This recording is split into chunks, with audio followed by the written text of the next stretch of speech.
the channel. It's Lenora, and today on my show Live, Love, Live, which is the health, beauty and wellness show, it is a show where I'm going to give you tips on how to look your best, suggesting on how to get into a healthier lifestyle, and also give you inspiring stories. Today, we have already entered into Ramadan month, and I am not alone. Here is a good friend of mine. I actually call him Kam, but he likes to be called Kam Izzwan. There's also many other names, there's Kamaro and so on and so forth. But he is the co-founder for the gym Physique For You. He's also a former bodybuilder.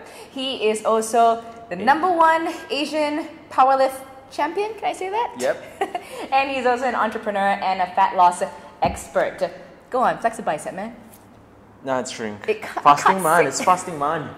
Seriously, how heavy can you lift now? Total? Alright, let's go with, because I did mention he's a #1 powerlifter for squat, bench, and deadlift. Alright, so what are all those three? Okay, just before we get into our topic today. Alright, thank you very much, Lenora. Previous number, when I managed to get #1 in Asia, it was 700 kilo at 74 kilo body weight. This is for which one? Squat or all of it? All of it. Total. Okay, in total. Let's go individual, just real quick. Okay, my squat is? Previously or current? Previously. Okay, let's go with the previous, the one that you won. Yeah. Okay, previous number was for the squat, 237 kilos. 237.5 kilos, if I'm not mistaken. All right. For my bench, it was 175 or 172.5. Okay. And the deadlift is 287.5. Just to put in perspective, okay? So if I am about 58, 57, so you squatted about 237. Yeah. So you divide my weight, and that's about how many of me? How many of me? 3, 4. Four? About 4. About 4 of me. That's how much he can squat. Yeah. Okay, so for today, we are going to be touching on the fitness guide for the fasting month, okay? Because I'm sure a number of you still want to stick to your fitness goals, but maybe you're not too sure on what to eat, whether you should be exercising or not. Okay, first things first, Kam, let's talk about what exactly is fasting during this month for those who are listening and watching for the first time. Okay, as a Muslim, slides and all. Okay, I have slides and all. This was done yesterday, this presentation yesterday, coincidentally, and I did share a few things. One, fasting during a fasting month. For Muslim, it's compulsory for us because it's for righteousness, the quality of righteousness by abstaining from sinful deeds. Yeah. My mistake. Apart from that, also, it is to avoid us from eating too much and to experience how the not so fortunate people are experiencing. So those are for Muslims. For the non-Muslim, I would say it's about eating protocol. Right. You should stop eating a certain period of time. There's so many methods of fasting. There's eat and stop and go. There's eating based on hours, and a few other methods of fasting. Okay, so now let's also understand what happens to the body when you go into a fasting mode. Right. Okay.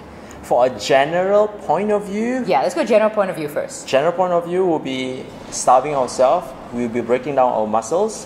We call it catabolism. So during that period of time, many things can happen.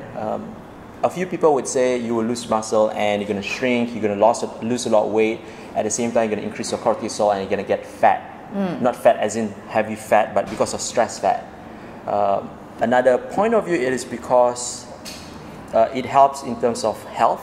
Because of this doctor, he won the Nobel Prize. He is the winner of Nobel Prize year 2016. He found this research about, let me check, autophagy.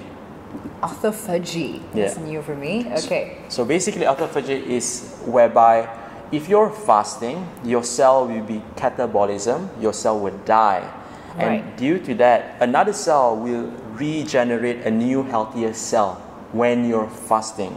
So that's why I do know certain doctors advise to their patient that if you have diabetes, if you have high blood pressure or whatever disease, they would suggest their patient to go for a fasting mode. So your body will regenerate a new cell. So that's a perspective of in terms of health versus general point of view. Okay. Yeah. So, all right. So basically, just let me summarize it. Yeah. Yeah. So when your body your body goes into a fasting mode, your body is actually deprived from food already. Correct. And so in that process, your body is stressed up, and because of that, your body, going to the scientific part, your cells would actually die. Yes. And so then you are going to force the cells to regenerate. To do a new cell. Oh. So that's how your body healed by itself, by fasting. Oh. So there's so many research I read about it. Like last year, there's this guy, he created this diet, they call it stop and go. I've heard about it, but I only know about his name like last year. His diet is stop and go. There's also alternate days diet. You fast, you eat as normal, you fast, you eat as normal. But after reading this a couple of days ago about this doctor, he's done that research. He won the Nobel Prize for year 2016, and he has all the scientific research why you should fast.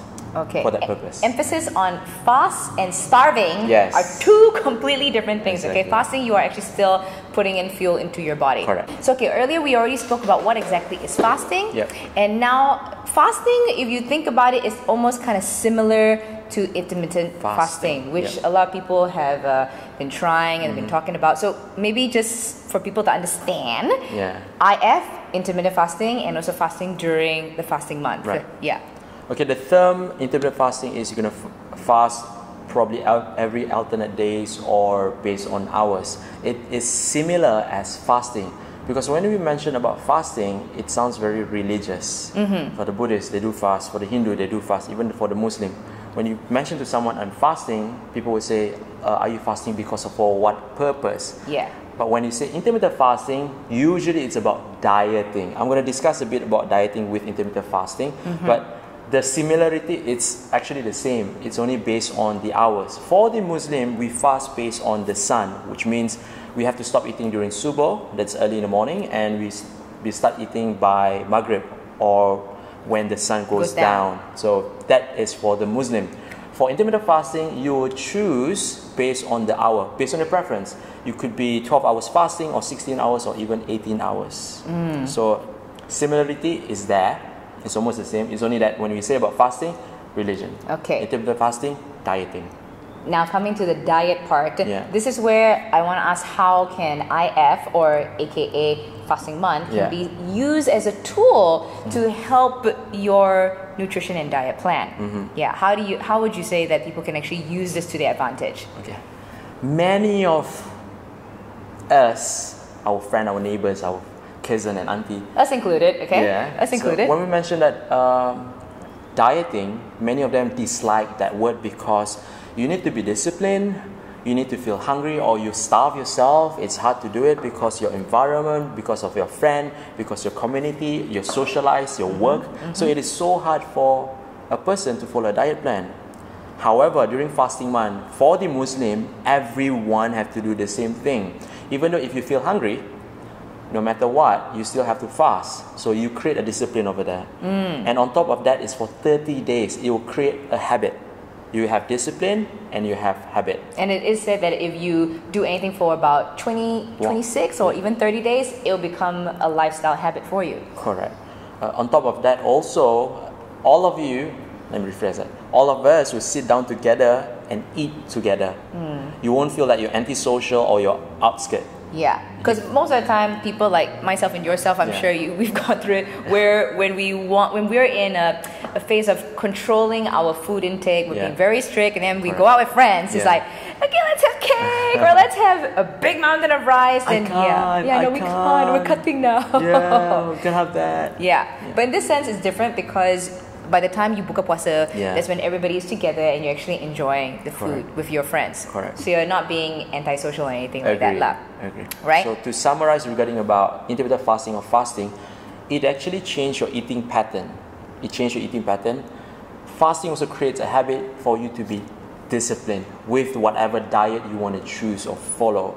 And the last one about fasting, it also have the benefit of controlling your weight, normalizing your insulin sensitivity, and one more thing, slows down your aging process. Nice. But here's the but, all right? While that is all great, most of the time people are just going to gorge themselves with food once they are done with their fasting phase.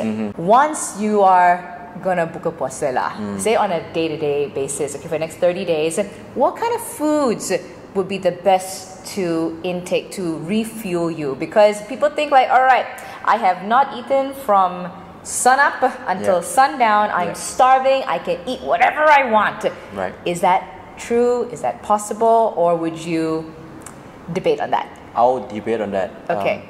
What you mentioned earlier, it is based on people's assumption because they fast for 12, 16 or 18 hours, so they assume that they can eat whatever without getting fat. Because calories is calories, right? Yeah. Again, that is based on assumption. Now, if we are following based on a diet plan, whoever are following low carbs diet, high carbs diet, zone diet, they will choose what kind of food suitable for breakfast. Yeah. For general perspective, it is best to always have something starchy carbs. You can either have fibrous carbs or starchy carbs. When I mention starchy means rice, brown rice, potato, not burgers, pizza, and candies. All right. So there's a difference between simple carbs and starchy carbs. Always start with a healthier version. Hang on. This is starting when you buka puasa or at the very beginning? Okay. When you buka puasa. You want to go with the about to puasa first? Or the sahur part? Yeah. Yeah, sure. Okay, let's go with the sahur part, alright? Okay, so let's go at the start. Yeah. When you are at sahur, you are about to have your first meal of the day before you start fasting. Yeah. What should people be touching on? I personally would suggest have more meat and fat because that will break down the food slower because you have the combination of protein and fat, it breaks down slower. However, not many of us can survive without carbs. So it's kind of hard to tell someone like you've been eating carbs, but it is best for you to eat meat and fat. So if you guys have been consuming carbs, choose complex carbs like oats, brown rice, or even have more veggie inside so you can feel full longer. Okay, so that'll be the thing that you would also recommend. Okay. Yep. Now, what about when you buka puasa? What should the first thing be? Because you're really tired, you've probably drained out you've already used up every single bit of fuel in your body. What do you eat first? For Muslim, the sunnah is to have something sweet like kurma, bananas, or any fruits. For the Muslims, yeah. That's the protocol, or that's what it's supposed to? That's a sunnah. It's not must, but it's better for you to consume kurma or fruits first. Is there a reason for that? Probably to spike up your insulin. Okay. There is no science behind it. Okay. We know what's the science behind eating sweet stuff. Yeah. But based on the sunnah, it is best for you to start with something sweet like fruits. So that's why they usually have dates. Dates, correct.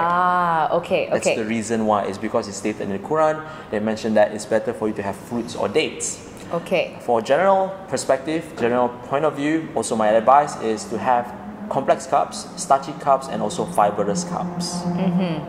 Like I mentioned earlier, I like to share with everyone, like carbs like rice, potato, spaghetti, it's fine, but not burger, pizza, and anything sugary. And just to add on to that, the number one reason why I would also agree that that's not suitable is because that's processed. Exactly. You want to have something which is wholesome, and oats would actually be a great way to an alternative to rice. Right. Would you actually have oats? Have you tried it before? I have, however, it doesn't work well with me. I can have too much fiber from oats. Okay. Yeah. For me, again, everybody's different. For me. Okay. Maybe just list down a couple of things that people can, that was very general, but a couple of things that people can actually have on their plate. So, okay, let's go with carbs first. I know you mentioned it, but a few more. Like say you go to a mama and all that. Right. What can people hit first? For berbuka, I would say dates, bananas, they have that a lot. Rice, brown rice. But again, mama doesn't have brown rice. You can go for white rice, chapati, and maybe... Tosai? Yeah, tosai. None? Or are we heading into... You're trying to... going into worse and worse, but it's acceptable. Can be done, can be consumed. Okay, alright. If say Chinese restaurant. Rice. Noodle depends, but rice is fine because if you have noodles, then you drink water, you tend to expand and you might have a slight uncomfortable sensation. So you might get bloated. Would that be it? Might. Okay, alright. Then what about... Proteins. Proteins. Let's go with proteins. I would suggest something that is easy to consume. fish. And digest? Yeah, and digest means lesser fat. So if you go for fish, go for less fatty fish like maybe tingiri, maybe dory, compared to salmon and codfish.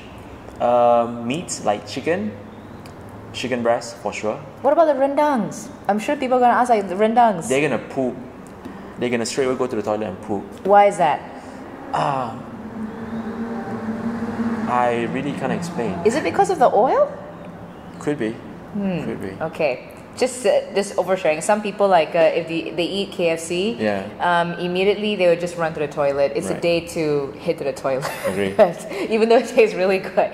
Okay, so that's meats. What about fats? Healthy fats, coconut oil, olive oil.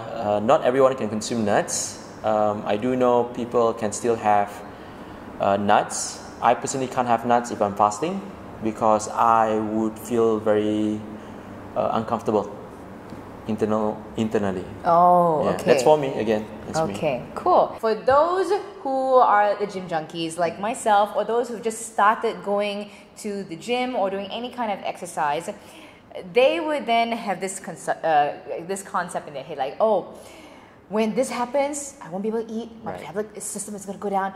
I'm going to lose my gains.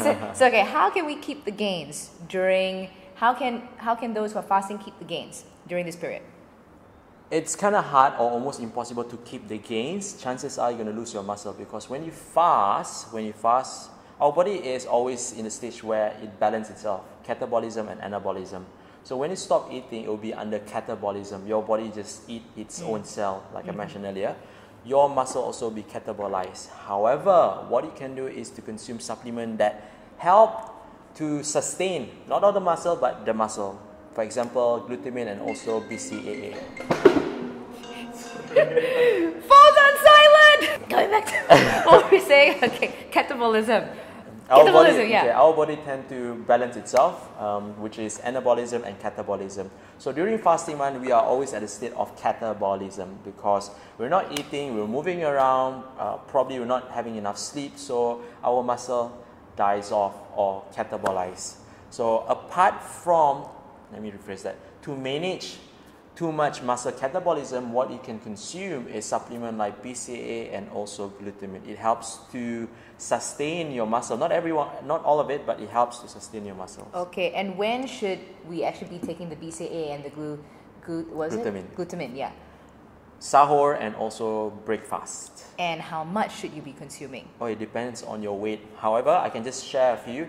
You can go up to like 20 grams per serving. I would just suggest 10 grams of BCAA, 10 grams of glutamine for sahur and also for breakfast. For a lot of my friends, I know back in the day, my friends would go like, yay, fasting month is over, I've lost so much weight, yay, yay, yay, but then they put it all back on. Right. How can you manage the weight loss that you've already attained and maintain it?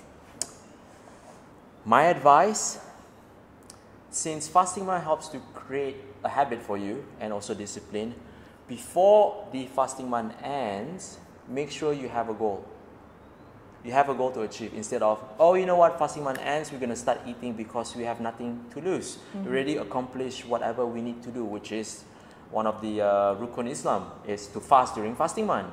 So that is when, during Raya, people start eating everything or anything because there's no goal at all. Yeah. And once they gain so much weight, then only they start creating a goal. Like, you know what, I feel fat, I think I need to lose more weight because the gains from Raya feast. So create a goal before you end your fasting month. Since fasting month already helped you to create a discipline and a habit, why not start from there? Okay, can you maybe give an example of a client of yours who was able to maintain after, or you're telling me none of them managed to maintain? I'm thinking a name. Oh, okay. Thinking of a name. Because he's got many clients. Once again, Kam, he is the co-founder for the gym Physique For You, and he has helped a number of people achieve their fitness goals. So, okay, do you have a name that comes to mind? Her name. If you don't want to give the name, it's also okay. No, she's fine with it. Okay. Her name is Nazlin. We call her Mami. So Mami has been training with me for about 2.5 years. All this while, her goal is just to be healthy. She's 56. She reached to a point where she already menopause. Nothing is important apart from her family and her daughter. currently she's at a stage whereby she changed her mindset because her daughter, she was here earlier. Oh, okay. The daughter was here earlier. She was from UK. Her daughter mentioned that, Mommy, I would want you to lose fat because if you don't lose fat, you cannot come to my wedding. Oh. So because of that, she got motivated. So now she has a goal to lose weight for the daughter's wedding. So we've been following the program for about 4 weeks, and she managed to drop about 4.3 kg of fat, yeah? Nice. Of fat. Then I asked her again, okay, Mommy, all this while during fasting month, you always come during lunchtime.